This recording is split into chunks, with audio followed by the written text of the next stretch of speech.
Assalamualaikum warahmatullahi wabarakatuh. Suara saya jelas ya? Oke, baik, terima kasih undangannya di Pusat Studi Kepemimpinan dan Organisasi Universitas Brawijaya, dan saya juga mengucapkan selamat atas launching-nya. Dan salam kenal Pak Safik Sabah, senang mendengarkan presentasi Anda, juga teman-teman dari Universitas Brawijaya dan para hadirin yang berbahagia.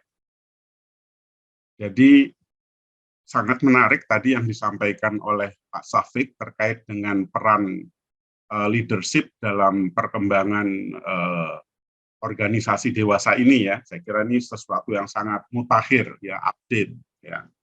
Dan PSKO atau Pusat Studi Kepemimpinan dan Organisasi ini mengangkat tiga hal menarik nih. Yang pertama adalah keeping performance, kemudian work-life balancing, dan changing world ya. Ini saya kira tiga hal yang memang kita hadapi secara aktual hari ini. Nah, saya coba melihat dari dimensi yang sedikit berbeda. Saya melihat dari kacamata psikologis seorang leader ya. Dimulai dari bagaimana sih cara berpikir leader ketika dia menghadapi situasi yang luar biasa. Ya. Jadi saya pernah berdiskusi dengan salah satu asisten vice president di perusahaan Alcatel yang kebetulan dia teman baik saya. Dia bercerita betapa generasi baru ini perkembangannya sangat luar biasa. Ilmu pengetahuan di dalam perusahaan juga luar biasa, teknologi luar biasa, dan bagi dia itu sebuah ancaman. Bagi dia seorang EVP loh. Jadi dia membayangkan pergerakan yang luar biasa dari para talent di bawahnya berkembang luar biasa, dan dia merasa teralinasi. Nah, ini saya sempat berpikir kenapa seorang leader itu berpikir demikian ya. Jadi ini saya kira kalau saya lihat background pendidikan teman saya itu dari perguruan tinggi yang hebat. Secara pengetahuan dia sangat hebat ya. Tapi ketika dia melihat perubahan yang begitu cepat, kemudian dia melihat berbagai variasi generasi yang dia hadapi, dia kemudian merasa kesulitan. Ya. Nah, ini saya kira salah satu problem leader yang mungkin tidak hanya satu dua orang leader, tapi mungkin banyak leader juga menghadapi situasi itu. Nah, saya melihat di sini bahwa pentingnya sebetulnya cara berpikir seorang leader. Bagaimana cara berpikir dia menghadapi situasi yang seperti ini. Ya.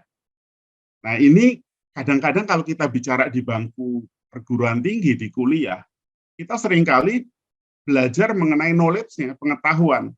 Kita belajar mengenai skill. Tapi kita lupa bahwa perguruan tinggi mungkin mengajari pada hari ini dan kemarin. Sementara ketika dia masuk ke perusahaan, dia menghadapi hari ini dan masa depan. Jadi menghadapi sebuah perubahan yang mungkin dia tidak well prepare secara knowledge. Ya. Sehingga sebetulnya peran mentalitas ini menjadi hal yang penting.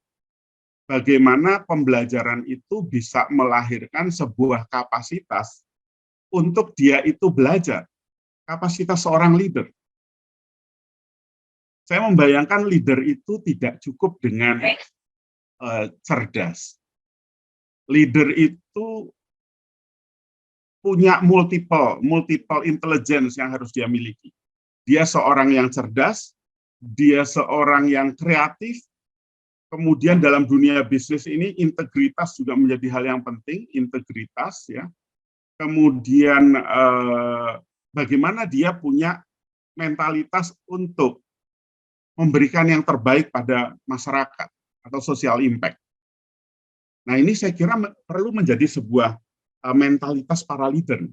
Jangan sampai leader itu justru mengalami fase defisiensi. Dia merasa belum tuntas dengan dirinya sendiri. Ini kita bicara mengenai leading self. ya bagaimana dia belum bisa tuntas dengan dirinya. Seorang leader seperti tadi diceritakan Pak Safik, perubahan teknologinya hebat, kemudian banyak variasi karyawan di dalam perusahaan, belum lagi menghadapi situasi-situasi yang sangat beragam. Ini harus punya peta kognitif dan peta mental yang betul-betul luas ya, peta kognitif dan peta mental. Seorang pemimpin harusnya berpikir bagaimana dia bisa peduli, respect, antusias terhadap apa yang dia lakukan. Dia juga harus memahami adanya kompleksitas atau ada individual differences, perbedaan individu di dalam perusahaan. Karakteristiknya berbeda. Tadi diceritakan Pak Safik terkait dengan beragam generasi. Artinya generasi-generasi ini punya variasi yang luar biasa. Nah, seorang pemimpin penting nih, kemampuan adaptasi, coping uncertainty, menghadapi ketidakpastian. Ini situasi yang ini harus dimiliki oleh para leader. Makanya ketika kita bicara secara konseptual, itu leader, misalnya kalau kita baca bukunya Gary Yougel, itu leader berbasis pada karakteristik, berbasis pada atribut, berbasis pada sifat. Lalu kemudian perkembangan berikutnya adalah leader berbasis pada behavior, ya, pada perilaku. Jadi ada studi-studi yang dilakukan oleh Michigan, ya, oleh Ohio, berbasis pada perilaku. Kemudian juga ada studi kepemimpinan terkait bagaimana pola hubungan para leader dengan bawahannya nih. Ya. Bagaimana pola hubungan antara leader dan bawahan. Nah, kemudian yang saat ini cukup marak ya, ada isu terkait dengan transformational leadership, sebetulnya sudah sejak tahun 2000-an, kemudian authentic leadership, servant leadership, kemudian ethical leadership, ya, charismatic leadership, dan juga spiritual leadership. Ini adalah leadership dari domain positive leadership.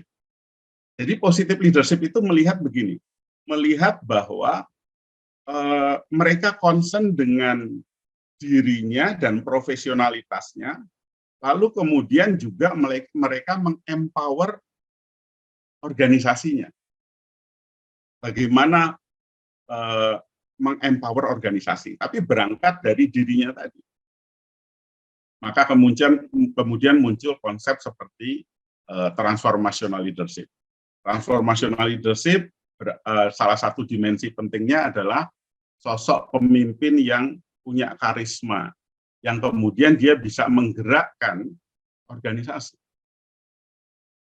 Kalau otentik lebih menekankan pada karisma ini sebetulnya bisa muncul sesuatu yang dibuat-buat, ya, karisma. Tapi bisa juga karisma itu memang karena kerja, ya, fokusnya, integritasnya, akhirnya terbentuklah karisma. Sehingga ada istilah atau terminologi truly transformational leadership dan pseudo transformational leadership. Jadi ini saya kira menjadi satu isu yang menarik. Dan kemudian bagaimana kita ini merumuskan di dalam pembelajaran di kampus. Nah, ini gimana nih? Apakah kita cukup memahami tadi konsep-konsep bahwa ada teori otentik, transformasional, servant leadership, kemudian ethical leadership, ya? Apakah itu?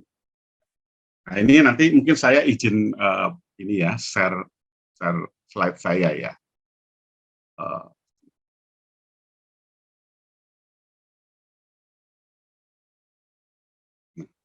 Sudah kelihatan ya. Jadi saya menekankan pada pembelajaran leadership positif. Ini dalam pengertian, dalam perspektif kemanfaatan buat para mahasiswa nih, pembelajaran di kampus dalam menghadapi era disruption. Yang kemudian sering juga era ini dikaitkan dengan istilah VUCA ya, volatility, uncertainty, complexity, dan ambiguity. Artinya leader ini menghadapi sesuatu yang nggak pasti nih. Saya sendiri secara pribadi ketika lulus kuliah dulu, Pak Safik, saya pernah mengalami shock, Pak Safik. Jadi shocknya itu gini, saya itu dulu ketika kuliah, itu saya belajarnya underdose. Lalu begitu masuk perusahaan, itu under Windows, transisi. Ini kan saya menghadapi sesuatu yang tidak kompatibel. Yang saya pelajari ternyata berbeda dengan masa transisi yang harus saya hadapi. Sehingga apa? Kalau saya hanya mengandalkan knowledge saya yang saya dapatkan itu tidak cukup. Tapi saya harus berpikir ataupun harus menyiapkan diri saya untuk learning, untuk belajar menghadapi perubahan-perubahan situasi yang luar biasa ini. Ya, akhirnya saya memutuskan untuk apa ya, harus belajar under Windows. Ya. Ini saya kira menjadi sebuah tantangan.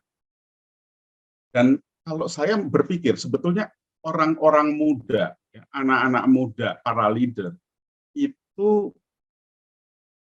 harusnya berpikir atau antusias menghadapi hari ini dan masa depan. Artinya dia mau belajar nih.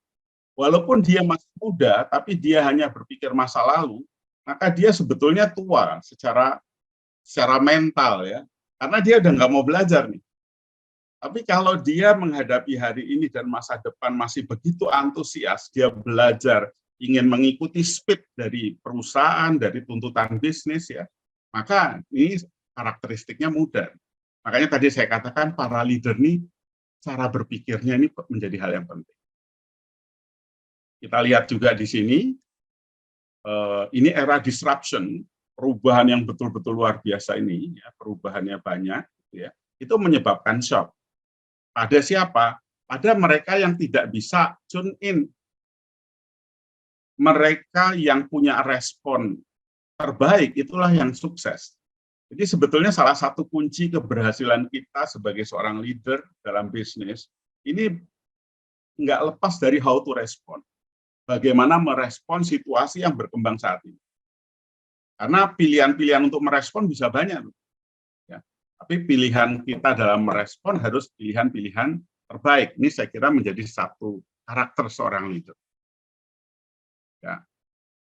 Nah, di sini saya cerita mengenai konsep mindfulness, ya, konsep bagaimana membangun peaceful insight.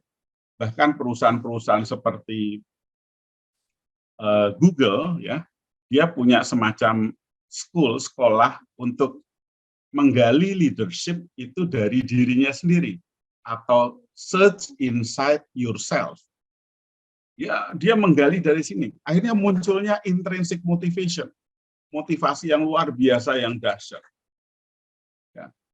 Sebetulnya kalau mungkin dari perspektif spiritualitas misalnya, ya, kita itu sama halnya dengan memutuskan hari ini mau bahagia atau tidak bahagia sih. Apakah saya mau tersenyum atau tidak tersenyum pada pagi hari ini? Jadi kalau saya memutuskan untuk tersenyum, pasti cara berpikir saya adalah saya stimulus yang membuat saya bersyukur, yang membuat saya antusias, yang membuat saya optimis. Tapi kalau saya hari ini sedih, hari ini kecewa, hari ini saya nggak mau deh menghadapi situasi yang begitu berat hari ini, itu nggak lepas dari cara kita mengakses stimulus. Nah, aspek inilah yang menurut saya ini harus dimiliki oleh para leader. Jadi konsep tadi yang saya sampaikan dari Google, ya, itu sebuah konsep luar biasa. Dia meng-hire seorang spiritualis, ya, namanya kalau nggak salah Chap Meng Tan. Spiritualis itu mengajak pada, ayo kita itu kalau berdoa, kalau bersyukur, kita tambahkan bukan hanya untuk kita, tapi juga untuk semua teman-teman Anda di perusahaan. Teman-teman di organisasi jadi begitu bahagia. Dan ternyata apa? Ternyata para pemimpin yang pengen karyawannya bahagia, maka dia menjadi lebih bahagia. dia jauh lebih bahagia karena apa? Karena dia membahagiakan orang lain. Ya. Jadi ini yang namanya blessing others. Jadi dia punya dia bisa membangun ya kebahagiaan di dalam perusahaan. Nah ini kemudian kita lihat di sini boleh saja di luar ada era disruption, tapi mindset kita itu harus bergerak dari disruption mindset ke abundant mindset cara berpikir kita. Kita berpikirnya win-win, kita berpikir kolaborasi, kita antusias, kita apresiatif. Nah, abundance mindset ini sebetulnya secara personal itu bisa kita bangun dengan kita membayangkan setiap hari para leader itu membayangkan dirinya punya tangki imajiner. Tangki imajiner mengenai apa? Mengenai syukur. Bersyukur itu sehingga dia keluar dari rumah menuju kantor, ya menuju office, mau berinteraksi dengan siapapun, itu secara mentalitas dia sudah mengalami abundant mindset, abundant mentality di sini. Ya mentalnya berlimpah. Ya. Dulu saya pernah punya pengalaman ketika mau negosiasi, Bapak Ibu. Saya pernah negosiasi waktu itu saya sedang ngambil doktor ya. Itu saya hampir 1 tahun. Itu saya berdiskusi dengan para supervisor saya. Itu tidak goal karena apa? Saya tidak tahu persis, saya sudah menyiapkan banyak artikel jurnal, ya, ratusan lebih, berdiskusi ternyata tidak pernah klop. Hanya gara-gara ada satu hipotesis waktu itu tidak didukung. Kita berdiskusinya cukup panjang. Saya merasa sudah menyiapkan artikel-artikel terbaik, tapi pada saat yang sama, para supervisor saya juga punya artikel-artikel yang memang cara pandangnya berbeda. Sehingga akhirnya yang saya lakukan saat itu adalah, saya coba pasrahkan pada yang di atas nih, saya berdoa. Saya mendoakan para supervisor saya ini happy, bahagia, ya dengan setulus-tulusnya. Itu nasihat teman saya yang dari pesantren. Saya waktu itu antara putus asa ya, saya coba doakan itu. Ternyata yang membuat saya kaget adalah tidak sampai seminggu, saya itu dapat SMS dari supervisor dari profesor saya yang mengatakan bahwa dia bisa memahami cara alur pikir dari tulisan saya. Tidak sampai seminggu loh. Saya juga kaget, ini apakah karena doa-doa saya atau karena ini tadi ya artikel jurnal yang sudah saya siapkan luar biasa.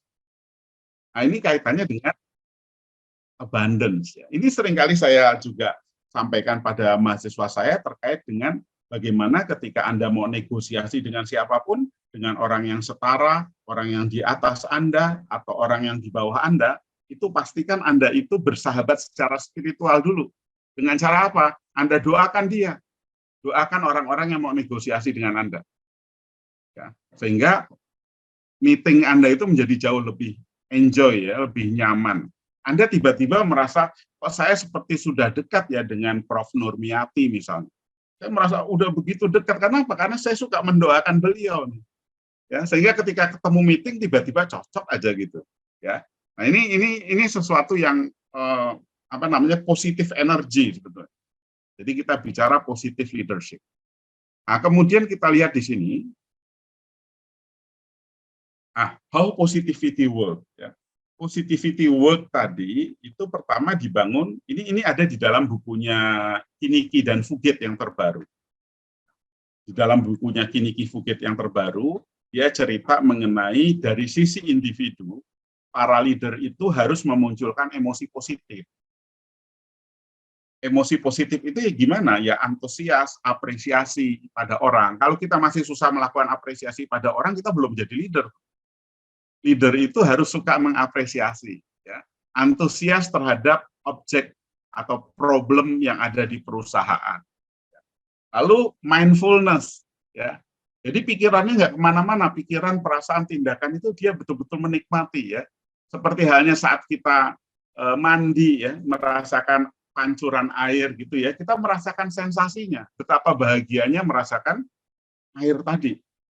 kita rasakan, dengarkan, pikirkan, wah luar biasa nih, mindfulness. Dan yang ketiga adalah psychological capital. Psychological capital ini nggak lepas dari kita harus punya hope, ya, harapan ke depan. Kita harus antusias, kita harus optimis, kita harus punya self-efficacy, kepercayaan diri, keyakinan diri. Lalu resiliensi, daya tahan kita menghadapi challenge, menghadapi tantangan. Nah, ini harus dibangun sehingga apa? Sehingga para pemimpin tadi sudah menuntaskan leading self-nya, leading self. Ini alhamdulillah beberapa tahun yang lalu itu saya pernah mendapat tugas untuk mendampingi proses doktor honoris causanya Pak Mahathir Muhammad di kampus kami. Nah, waktu itu Pak Mahathir kan masih jadi aktivis perdamaian dunia. Jadi belum jadi Perdana Menteri yang kedua, ya. Itu dia bercerita hasil survei dan risetnya dia melihat banyak pemimpin publik itu sebetulnya punya problem dalam hal leading self. Dia punya problem terkait dengan, atau bahasa yang lebih sarkas, ya, itu split personality. Jadi antara pikiran, perasaan, dan tindakannya itu belum sejalan. Nah, ini saya kira sebuah PR, ya, sebuah PR bagi dunia kampus nih untuk melahirkan mental leader. Mental leader itu memang secara posisi dia belum dapat posisi leader memang, secara position. Ya. Tapi secara mentalitas seorang leader dia udah punya, ya, dibangun karakter abundant, ya, antusias, respect, dia risk taker. Nah, ini saya kira menjadi sebuah tantangan. Kemudian tiga hal tadi ya, positive emotion, kemudian mindfulness, dan psychological capital, ini akan berdampak pada positivity from person factors. Sehingga kita bisa menjadi seorang leader yang memancarkan energi itu, yang bisa bisa membuat orang di sekeliling kita itu jadi terbawa, termotivasi, ya, jadi senang, jadi ikut antusias. Gara-gara apa? Gara-gara energi kita influence others, ya. Energi kita itu mempengaruhi orang lain, bukan hanya kata-kata, tapi attitude and behavior, ya. Ini menjadi sebuah nasihat buat lingkungan. Nah, ini saya kira sebuah hal yang penting bagi para leader. Nah, kemudian secara struktural apa yang dilakukan leader? Secara struktural yang dia punya kemampuan use of power, menggunakan kekuasaannya. Dia bisa mengembangkan yang namanya organizational culture and climate. Dia bangun budaya, dia bangun iklim, ya, karena dia punya nilai-nilai, ya, yang nanti akan di-share pada semua anggota organisasi. Apa value-nya nih, nilai-nilai ini? Sehingga secara organisasi tatanan nilai dibangun, secara individual kita juga melakukan leading self tadi, yang akhirnya nanti punya dampak pada positive outcome. Nah, ini beberapa kritik terhadap pendidikan manajemen yang seringkali saya tidak bicara kritiknya hari ini, tapi kita kalau bicara bisnis, maka sebetulnya penting para instruktur yang punya kemampuan akademik dan kemampuan praktisi, karena bisnis ini nggak cukup dengan akademisi, tapi dia harus blending, harus mengalami semuanya, ya. Sehingga mungkin banyak program-program MBA itu membuat tim teaching dengan praktisi, atau mungkin eksekutif series, mengundang para director seperti mengundang Pak Safik dan lain-lain. Saya kira ini menjadi hal yang penting. Kemudian ya, ini dari banyak kritik tadi, ada pendidikan manajemen seringkali melibatkan orang-orang yang keliru, ya, pendidikan manajemen punya model yang tidak tepat, pendidikan manajemen mengabaikan pembelajaran soft skills, pendidikan manajemen membentuk perilaku-perilaku menyimpang, misalnya pendidikan manajemen juga tidak mendiferensiasi dirinya sendiri. Ini saya kira sebuah tantangan ke depannya terkait dengan pendidikan manajemen. Termasuk ada satu kritik menarik di dalam dunia bisnis. Itu risetnya katanya, artikel itu mengatakan tentang straight jacket dalam riset. Jadi riset manajemen dan bisnis itu seringkali seperti jaket ketat. Kenapa seperti jaket ketat? Penelitian-penelitian skripsi maupun tesis itu lebih banyak ditekankan pada pengujian hipotesis yang sifatnya didaktif.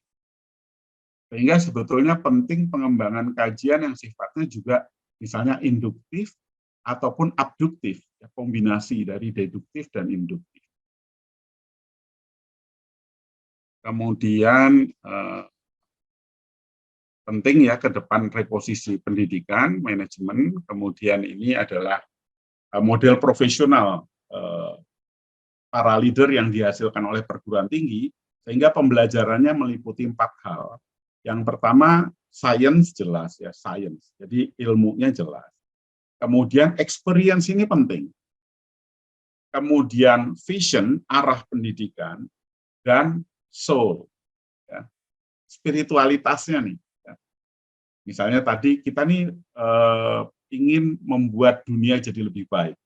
Kita pengen memberdayakan orang lain. Ini spiritualitas ini penting dibangun. Oke, kemudian reorientasi kurikulumnya, saya kira penawaran mata kuliah integratif, interdisipliner, apalagi sekarang dalam konteks MBKM, saya kira ini opportunity-nya terbuka. Kemudian pengembangan sensitivitas dan daya analisis terhadap tren lingkungan bisnis, ya. Jadi kita betul-betul merasakan sesuatu yang aktual. Kemudian pengajaran etika, kemudian soft skill, dan juga pengembangan subconscious. Subconsciousnya di sini sebetulnya bicara mengenai bagaimana sih aspek-aspek afeksi ini dikembangkan juga. Kita menjadi orang yang punya optimisme. Optimisme kan nggak bisa dipelajari dengan definisi ya. Kita tahu definisi optimisme, nggak otomatis kita menjadi orang yang optimis. Ya. Kemudian keterampilan-keterampilan terkait dengan komunikasi, interpersonal, ya. Kemudian juga internasionalisasi kurikulum pendidikan manajemen. Oke, kemudian saya langsung ke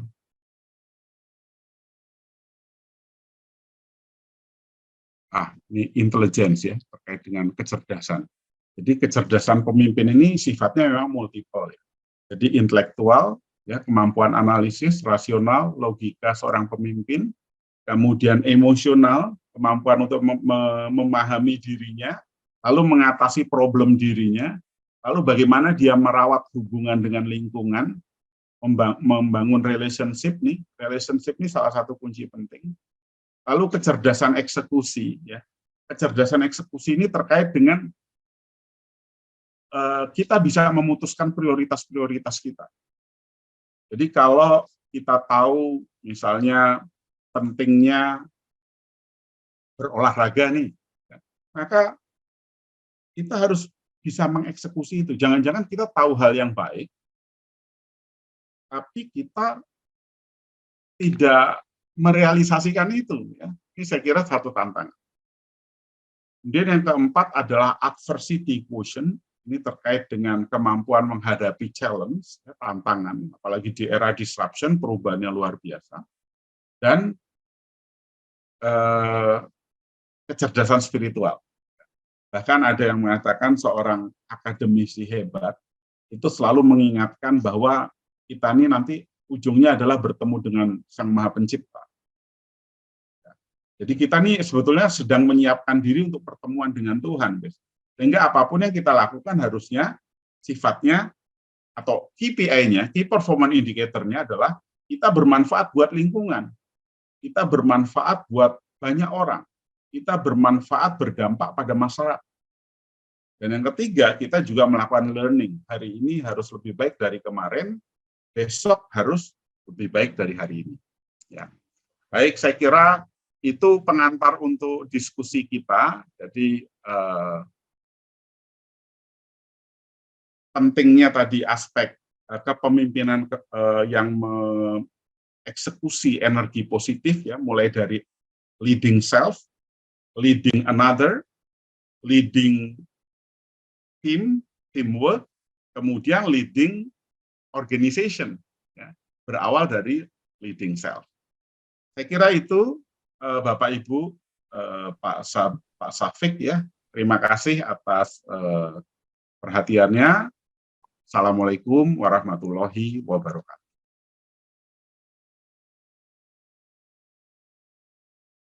Waalaikumsalam warahmatullahi wabarakatuh. Baik, terima kasih banyak Prof. Heru atas pemaparan materinya. Dan saya coba pantau sedikit, ini beberapa peserta sudah penasaran untuk bertanya-tanya baik kepada Mr. Syafiq maupun Prof. Heru. Mohon berkenan untuk bisa menjawab pertanyaan. Apakah Mr. Syafiq masih berada di ruangan Zoom? Masih. Oke, baik. Karena kebetulan pertanyaan pertama ini dari Ibu Reva. Ya, beliau merupakan HR PT Advantasits Indonesia. Ingin bertanya kepada Mr. Syafiq, apakah ada formula khusus atau tips and trick untuk mengukur performa karyawan ketika work from home atau work from anywhere sehingga sebagai HR tetap bisa memantau performance dari karyawan? Oke, baik, terima kasih. Kalau jadi gini, untuk memantau performance, menurut saya itu sebenarnya itu tanggung jawabnya manajer, bukan tanggung jawabnya HR. Kenapa? Karena karyawan kan lebih sering bekerja, berinteraksi dengan manajernya, dengan atasannya, gitu. Dan di situ yang paling penting itu KPI-nya itu harus jelas, output-nya harus jelas. Karena gini, pada saat kita memberikan fasilitas work from anywhere, kita sebenarnya tidak bisa kontrol, kan? Kita nggak tahu mereka kerja berapa jam, kita nggak tahu, kan? Kalau di kantor kan kelihatan orang ini kerja, even di kantor pun, honestly speaking ya, jujur aja, kalau di kantor pun saya nggak yakin karyawan itu kerja 9 jam full. Pasti ada ngobrolnya, pasti ada chattingnya, pasti ada browsingnya, pasti ada snacknya, pasti ada ngopi, pasti ada yang ngerokok dan lain-lain. Jadi tidak ada yang namanya 9 jam kerja full. Oke, belum sholatnya, makannya dan lain-lain. Jadi kita harus KPI kita harus mengarahkan ke output. What is your desired output? Intinya itu. Kalau kita fokus ke output, kita lebih fleksibel, di mana terserah kalian mau ngapain, is up to you. Tapi intinya your output ada gitu. Pada saat deadline-nya tiba, you can show your output gitu. Jadi ibarat kata, worst comes to worst, mau kerjanya 1 jam atau setengah jam, yang penting kalau outputnya sesuai dengan keinginan, sesuai dengan sesuai dengan standar yang diinginkan oleh manajemen, it's fine gitu. Jadi kalau kita menerapkan WFA atau work from anywhere, kita harus lebih fokus ke output gitu. Dan yang tadi saya ceritakan sedikit, we need to train our managers to become HR managers as well. Itu sangat-sangat penting.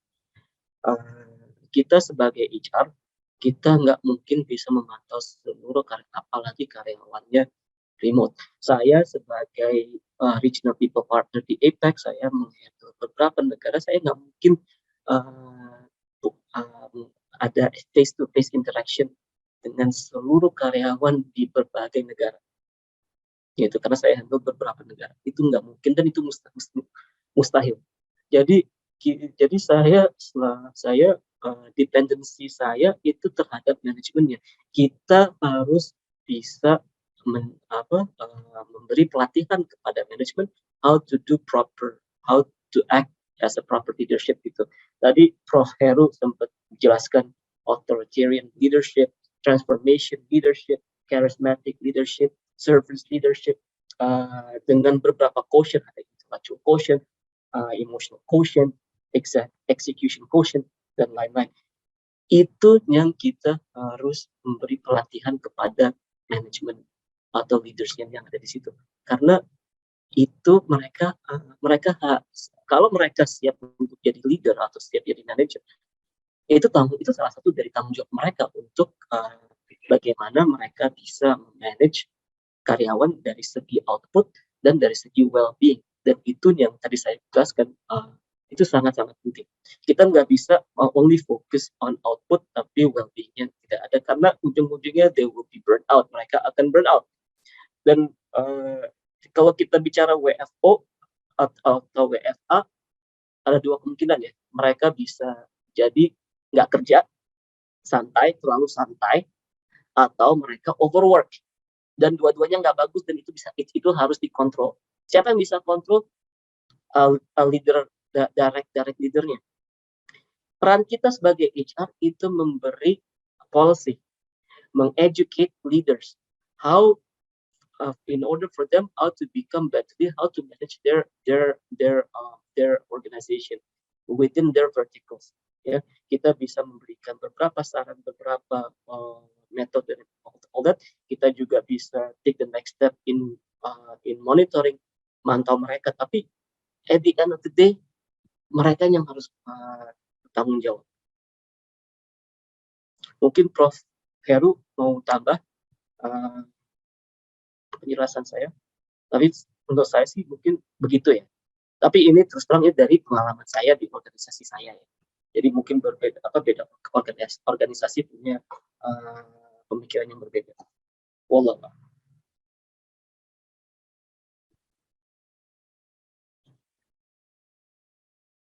Oke, baik. Terima kasih Pak Safik ya. Pak Safik pengalamannya luar biasa ya di organisasi. Nah, saya cuma mengamati dari bacaan-bacaan terkait dengan performance evaluation. Jadi kalau kita bicara performance evaluation itu di sejumlah perusahaan memang ini menjadi hal yang kritikal, yang penting. Tapi ada juga yang melihat bahwa ini sesuatu yang tidak penting. Jadi kayak aksesoris. Yang namanya performance evaluation ini apa sih? Ya. Jadi ada berita buruknya, ada berita baiknya nih. Berita baiknya performance evaluation tadi memang diakui sebagai instrumen yang perusahaan pun respect terhadap prosesnya. Tapi ada juga yang melihat banyak profesional yang melihat ini tidak terlalu penting. Nah, dari bacaan itu saya melihat bahwa mengapa itu menjadi tidak bermakna, itu pengukurannya ya, persoalan pertama pada pengukuran. Jadi pengukurannya itu seringkali inflasi atau deflasi, menilai terlalu lebih baik atau lebih tinggi sehingga dia tidak bisa menggambarkan apa yang seharusnya, tidak bisa membedakan antara mereka yang berprestasi dan tidak berprestasi. Ya. Jadi ini isunya adalah mengenai fairness dari pengukuran. Ya. Ini yang pertama. Yang kedua adalah terkait dengan konsekuensinya. Ya. Kalau kita nih berprestasi, lalu apa konsekuensinya? Kalau kita tidak berprestasi, lalu apa konsekuensinya? Ya. Jadi konsekuensi ini juga harus kita pikirkan nih, sehingga hasil penilaiannya itu jadi bermakna.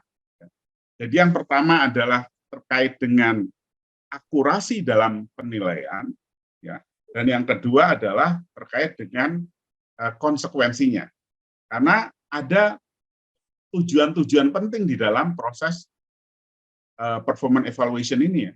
Ada strategic purposive, ada tujuan strategiknya, ada tujuan administratifnya, ada tujuan untuk pengembangan karyawan, ya, ada tujuan untuk mematuhi perilakunya supaya comply pada regulasi, pada aturan organisasi. Ini adalah bentuk-bentuk dari tujuan dari performance evaluation. Ya, jadi saya kira berbagai teknik itu sebetulnya pasti ada kelemahannya ya. Jadi pasti ada sisi kelemahannya. Bahkan ada satu artikel yang menarik mengatakan bahwa penilaian kinerja berbasis 360 ya, bahkan 720 itu bukanlah obat mujarab pada pengukuran performance itu sendiri. Ya. Nah, ini kan sifatnya aspek formal. Sekarang bagaimana dari sosok leader nih? Penting leader itu tidak hanya mengeksekusi aspek-aspek formal, tapi seorang leader itu juga penting untuk mengembangkan komunikasi dan interpersonal. Komunikasi dan interpersonal kita itu akan bisa menciptakan suasana jadi lebih, paling tidak menutupi misalnya keterbatasan tools yang digunakan oleh organisasi. Mungkin sebagian karyawan kita merasa ini tidak adil. Sebagian karyawan juga berpikir hal yang sama. Nah, bagaimana nih para leader, manajer ya, itu bisa punya sikap-sikap respect, sikap-sikap informatif ya, memberi informasi terkait dengan problem yang dihadapi karyawan dan organisasi. Nah, sehingga memang tuntutan bagi para leader maupun manajer bukan hanya mereka memproduksi kebijakan-kebijakan yang sifatnya formal, tapi dia juga harus bisa mengeksekusi secara interpersonal proses di dalam organisasi. Saya kira itu. Terima kasih. Baik, luar biasa sekali. Ternyata Prof. Heru juga turut memberikan pandangannya terkait pertanyaan dari Bu Reva. Semoga cukup jelas. Pertanyaan dari Bu Reva sudah langsung dijawab oleh Mr. Syafiq dan juga Prof. Heru. Dan pertanyaan kedua ini juga langsung untuk Prof. Heru dan juga Mr. Syafiq. Pertanyaannya dari Bapak Mujiono. Beliau dari PT Putra Restu Ibu Abadi atau PT Pria. Pertanyaannya adalah, bagaimana caranya untuk menunjukkan betapa pentingnya manifest suatu proyek dari middle lead kepada top leader yang tidak sejalan dengan pola mereka? Apakah ada kaitannya dengan negotiation skills atau ada cara lain menurut para narasumber? Mungkin yang pertama kami persilakan kepada Prof. Heru, monggo.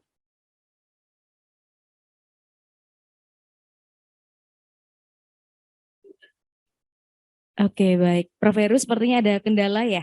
Kami persilakan kepada Mr. Syafiq mungkin berkenan untuk menjawab terlebih dahulu, silahkan. Mungkin Prof. Heru dulu, tadi Prof. Heru on mute. Oke, Prof. Heru apa masih di sini? Oke, siap. Baik, Prof. Heru kami silahkan untuk menjawab terlebih dahulu pertanyaan dari Pak Mujiono. Silahkan, Prof. Oke, baik, terima kasih. Ini sebetulnya ilmunya ilmu lapangan nih, ilmunya Pak Syafiq nih. Bagaimana nih bicara dengan yang lebih tinggi ya, yang lebih atas. Oke, kalau kita bicara yang lebih atas, maka dia sebetulnya punya power. Powernya namanya formal power. Power formal itu pertama dia punya kekuatan namanya legitimasi. Dia punya legitimasi, dia punya kemampuan memberikan reward, dia bisa menekan dengan coercive power, dan dia kaya informasi. Itu mereka yang posisinya lebih tinggi. Sementara ketika kita mau menjelaskan mengenai proyek kita, sedangkan kita adalah orang di level menengah, ya, maka kekuatan kita pada seberapa kita expert terhadap proyek itu. Powernya adalah expert power nih.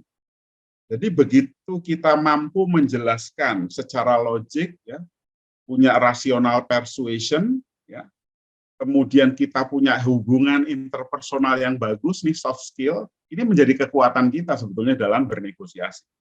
Ditambah satu lagi tadi itu doa kalau saya. Doa ini spiritualitas nih penting. Jadi spiritualitas, lalu kemudian human skills kita, dan tadi kita betul-betul menguasai proyek kita itu loh. Ini proyek ini harus memberikan benefit luas pada organisasi. Artinya bukan self interest, tapi sebetulnya adalah punya kepentingan pada organisasi. Itu kalau saya secara teori, mungkin kalau Pak Safik bisa melihat lebih berbasis pada experience ya. Saya kira itu dari saya, terima kasih. Baik, Oke. terima kasih Prof. Heru. Monggo langsung bisa disambung kepada Mr. Syafiq terkait pertanyaan dari Pak Mujiato tadi. Well, saya rasa mungkin Prof. Heru sudah menjelaskan cukup baik ya.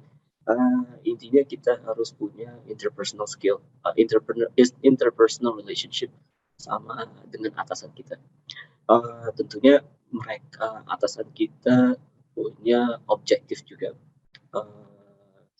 Mereka punya visualization yang mungkin kita tidak melihat karena memang level kita tidak di situ.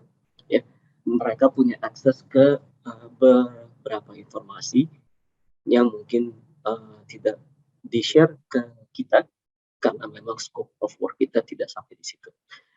Tapi yang paling penting sih kita harus kompeten. Jadi ini saya mau kasih mau jawab dengan logis ya, dengan praktis gitu ya. Basically it's more on a practical skill. So basically gini,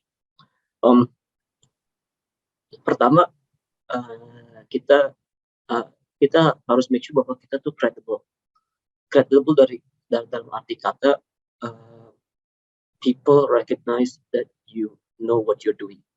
Satu. Dua, you need to be able to communicate well and have a interpersonal relationship dengan atasannya. Itu. Tapi ini bukan main politik, saya tidak menyarankan untuk main politik, tapi lebih ke interpersonal. Karena kalau misalnya kita atasan kita lihat bahwa memang kita kompeten dan kita ini, itu bisa didengar. Tapi bukan berarti kita mendebatkan dan kita harus make sure bahwa apa yang kita sampaikan itu harus diterima. Enggak juga, kita juga harus bisa terima bahwa there will be chances where atasan kita tidak akan terima dengan alasan mereka punya agenda, and that is something that is practical. So what to do? Setelah kita bicara sama mereka, atasan kita, or whatever it is, kita cari solusi. Gitu. Kalau memang itu yang diinginkan oleh mereka, ya kita jalankan. Fine. Dengan resiko, dan karena ujung-ujungnya mereka punya tanggung jawab juga gitu kan. Jadi tanggung jawab itu bukan selalu ada di kita, mereka punya overall responsibility dan mereka tahu itu juga. Saya rasa sih ya kita juga harus berdoa, that is part of spiritual ini, and kita juga harus belajar how to manage your boss gitu. Bukan, jadi itu salah satu faktor yang kita juga mengadakan di MDocs juga, itu kita punya training session yang namanya how to manage your boss. Karena kita juga harus memahami bahwa atasan bisa memilih anak buah, tapi anak buah tidak bisa memilih atasan. Kadang-kadang kita bisa get along dengan atasan, kadang-kadang kita tidak bisa get along. We see eye to eye, sometimes we don't see eye to eye. But most important thing is how to have a very strong interpersonal relationship with your manager, so that you can be productive. Not for you to like him. That is not the concept. It's for you to be able to enjoy. And at the end of the day, atasan kita akan menghargai kinerja kita. Gitu. Kalau kita selalu argue, selalu berdebat, gitu, ujung-ujungnya chemistry tidak ada. Dan pada saat chemistry tidak ada, sebagus apapun kinerja kita, tidak akan dilihat oleh atasan. Ini fakta lapangan, dan saya rasa sih di semua industri itu sama gitu. Jadi kalau kita lihat di sebuah organisasi, tidak semua orang yang kita melihat itu kompeten itu naik. Gitu. Kenapa? Karena mereka memang skillnya bagus, tapi mereka tidak bisa get along. At the end of the day, you need to get along. Like it or not, this is the hard truth. This is the hard truth, right? And you can read, mungkin kita bisa baca a whole bunch of theory on how to get along and all that. Tapi ujung-ujungnya, we need to have some sort of, we need to have a very strong interpersonal relationship with people. Not for us to get them to like you, no, but for them to appreciate your work. Gitu. At the end of the day, mereka bisa terima, mereka nggak bisa terima, ya udah nggak apa-apa. Tapi yang penting kita sudah utarakan, and we need to be diplomatic juga dengan cara yang gentle, yang manis. Gitu ya. Kita juga jangan berharap pada saat kita bicara sama atasan akan selalu terima usulan kita. Gitu. Itu yang kita harus waspadai gitu ya. Okay.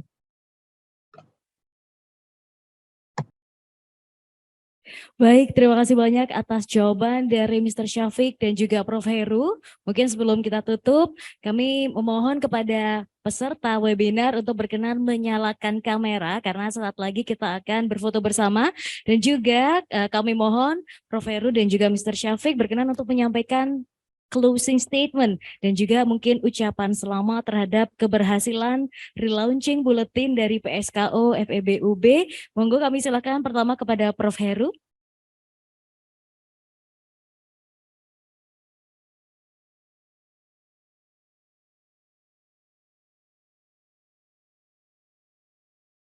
Oke, sepertinya ada sedikit trouble ya dengan Prof. Heru atau mungkin Mr. Syafiq. Prof. Heru on mute, Pak. On mute. Coba di. Oh iya. Nggih. Monggo silakan Prof. Heru. Baik, saya sangat mengapresiasi dengan di launchingnya Pusat Studi Kepemimpinan dan Organisasi Universitas Brawijaya. Ya. Insya Allah ini bukan hanya mengembangkan konsep-konsep kepemimpinan, tapi juga menginspirasi ya para leader generasi muda untuk menjadi para pemimpin di masa depan. Jadi karena ilmu kepemimpinan ini sebetulnya ilmu yang sangat terkait dengan diri kita. Jadi bagaimana nih kita mengembangkan diri kita, lalu kita punya dampak pada masyarakat. Saya kira peran PSKO Universitas Brawijaya ini insya Allah akan sangat strategis hari ini dan masa depan. Terima kasih.